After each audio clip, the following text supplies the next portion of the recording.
Well, hello. Happy Tuesday, day 2 of Neville Goddard's Your Faith is Your Fortune. Not gonna lie, people, this is a doozer, but I am up for the challenge. I am up for the challenge of reading this, going through it. For this week, I'll touch on different books of his. That's the compilation of this. I showed it yesterday. Hope you could see it. So Neville Goddard's, right now we're talking about his book, Your Faith is Your Fortune. It started with before Abraham was, talking about the I am, interpreting the I am of the Bible as our unconditioned state of being, our awareness, our beingness, when everything is stripped away. I am. And whatever follows I am comes to pass in our lives. We are who we say we are. I think I use the example of affirmations and who we say we are. Muhammad Ali, he would say, I am the greatest. I am the greatest. What are you telling yourself? What follows your I am? So he's taking these powerful religious and biblical terms, and the terms God, Lord, Father, all these things, and he's saying that the Bible was a great psychological drama written to represent these great mysteries and truths, these, just hidden meanings. And he breaks it down in a way that I could understand. He's the first person that I've read or heard. You can hear some of his lectures, because he used to lecture in Los Angeles into the 60s, I believe, the 1960s. So he was in our lifetime. Well, not in our lifetime, maybe in some of our lifetimes. But, Neville Goddard he was on the ground running, doing lectures and holding meetings. So you can hear those on YouTube. There's many different channels that have his actual lectures and then who interpret his lectures as well. So I'm just going to dive right in and read for a little bit and then just chat about how I see it. So in chapter 2, I read a little bit, you shall decree. And it says, every man automatically expresses that which he is conscious of being. Without effort or use of words, at every moment of time, man is commanding himself to be and to possess that which he is conscious of being and possessing. So, that's kind of easy to follow. We automatically express without effort or use of words at every moment of time, every minute of the day, every second. We are commanding ourselves to be and to possess that which we are conscious of being and possessing. This changeless principle of expression is dramatized in all of the Bibles of the world. The writers of our sacred books were illumined mystics, past masters in the art of psychology. In telling the story of the soul, they personified this impersonal principle in the form of a historical document, both to preserve it and to hide it from the eyes of the uninitiated. So basically, Neville Goddard is saying the Bible is the story of the soul, and God is our psyche, and that the writers were great masters and studiers of the art of psychology, and they made these stories that we can understand and personified it because it doesn't have a physical form. Energy, spirit, God doesn't have a form. So they made these stories so we can follow and understand this great psychological drama. Today, those to whom this great treasure has been entrusted, namely the priesthoods of the world, have forgotten that the Bibles are psychological dramas representing the consciousness of man. In their blind forgetfulness, they now teach their followers to worship its characters as men and women who actually lived in time and space. So he's saying it was lost in translation of the true meaning behind these great stories of the past. When man sees the Bible as a great psychological drama with all of its characters and actors as the personified qualities and attributes of his own consciousness, then and only then will the Bible reveal to him the light of its symbology. So we can't read it literally. And anybody who's ever cracked open a great religious text, whether it be the Bible or the Quran or the Torah, whatever, the Kabbalah, the Tao Te Ching, I mean, how many are there? But it's the stuff written between the lines. You have to extract the meaning and really sit with it, because it's not so forward or literal. There's deep, deep meanings. So until we can see that and read into the psychological teachings, we're not going to get, it's not going to be revealed the true light of it.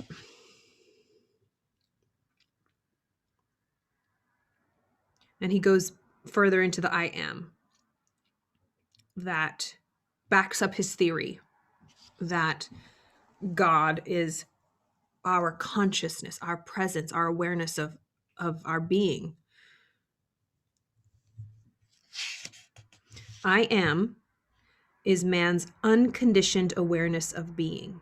So like our subconscious mind, the mind, the part of the mind that we aren't aware of, the unconditioned. I am is man's unconditioned awareness of being. It's revealed as Lord, creator of every conditioned state of being. So our subconscious mind is the Lord. And when you look up the word Lord, it just means master. It means father. If man would give up his belief in a God apart from himself, recognize his awareness of being to be God, this awareness fashions itself in the likeness and image of its conception of itself, he would transform his world from a barren waste to a fertile field of his own liking. So obviously I'm using man in a generic way, until we realize that God is not outside of us, that God is in us, in our psyche, is what he's saying. The day man does this, he will know that he and his Father are one. But his Father is greater than he, our subconscious. He will know that his consciousness of being is one with that which he is conscious of being, but that his unconditioned consciousness of being is greater than his conditioned state or his conception of himself. Ugh. So our unconditioned consciousness, our subconsciousness, is that God essence in us, where our soul, where that resides. And then our conscious awareness is us, and we and our Father are one. When man discovers his consciousness to be the impersonal power of expression, which power eternally personifies itself in its conception of himself, he will assume and appropriate that state of consciousness which he desires to express. In so doing, he will become that state in expression. So when we discover our consciousness to be the impersonal power of expression, so that it's just neutral, it's not personal, we can make whatever from it we want. We can become whatever we want. Ye shall decree a thing, and it shall come to pass, can now be told in this manner. You shall become conscious of being or possessing a thing, and you shall express or possess that which you are conscious of being. The law of consciousness is the only law of expression. Everything starts from consciousness.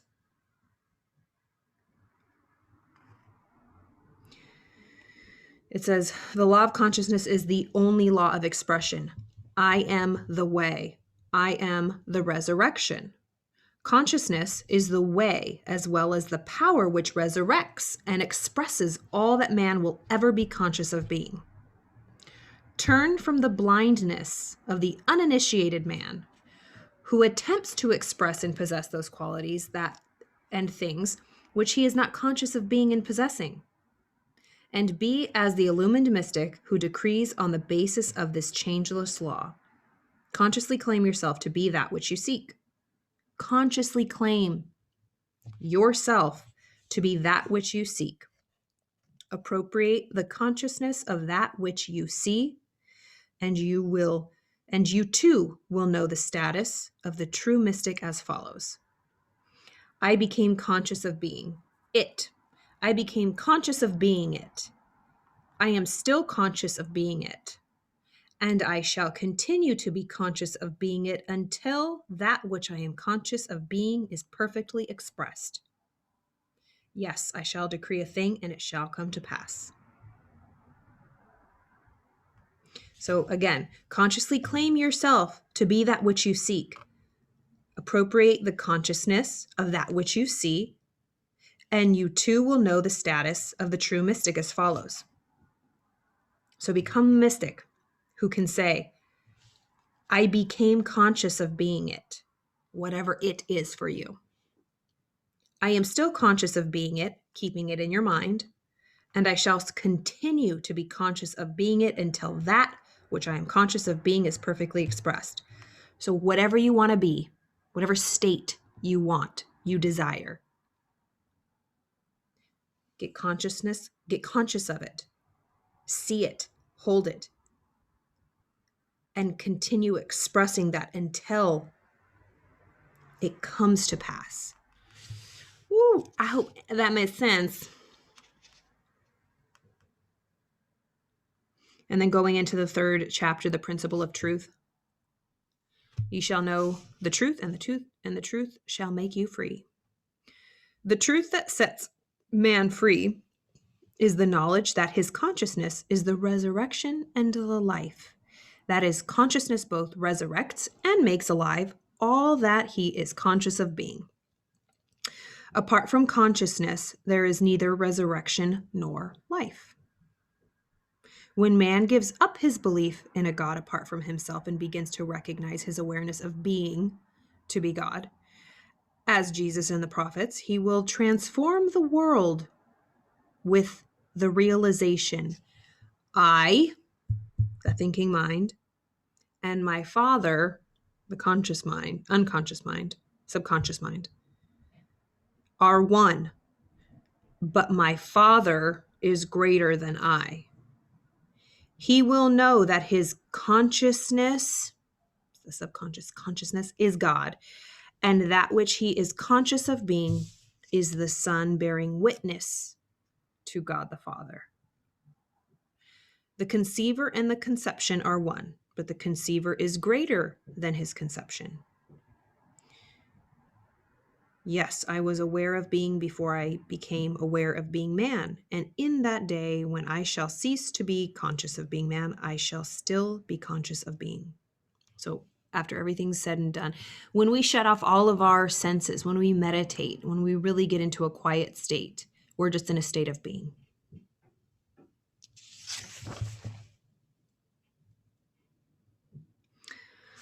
Well,